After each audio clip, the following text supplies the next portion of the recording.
Сотни людей провожали в последний путь Эдуарда Нерсисяна. Почтить память погибшего пришли президент Рауль Хаджимба, спикер парламента Валерий Бганба, премьер-министр Беслан Будба, посол России в Абхазии Семен Григорьев, депутаты парламента, члены правительства, представители силовых структур, предприятий, общественных организаций и творческих союзов.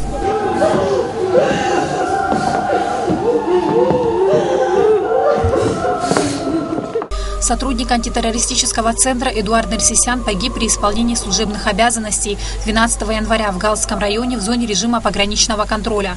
Абхазский спецназ проводил совместную с российскими пограничниками операцию по нейтрализации банды, которая пыталась похитить местного жителя.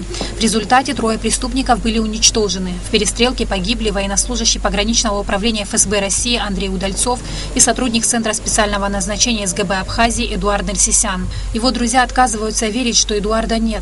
О нем остались только теплые воспоминания, ведь он был для них не просто товарищем, а братом.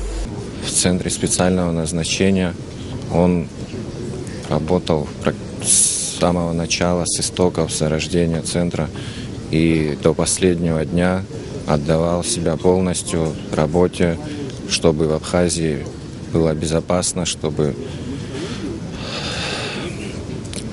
люди могли чувствовать себя уверенно.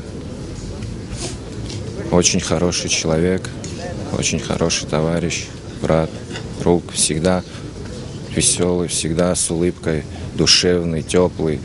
Как правильно заметил Рауль Лолуа, он был теплотой нашего подразделения. Нам очень будет сильно его не хватать. Вечная память, Царство Небесное. Сегодня соболезнования выражают не только семье Эдуарда Нерсисяна. Слова сочувствия принимает весь многонациональный народ Абхазии. Боль от утраты верного сына Апсны в каждом сердце. Нам, послевоенному поколению граждан свободной и независимой Абхазии, снова приходится отстаивать ее свободу и независимость. Благодаря таким сыновьям, которые выросли по заветам своих родных и близких, приходится снова защищать свою страну.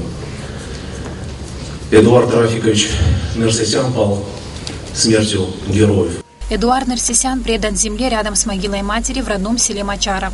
Сима Аргун, Саидайба, Астамур Гожба, Абхазское телевидение.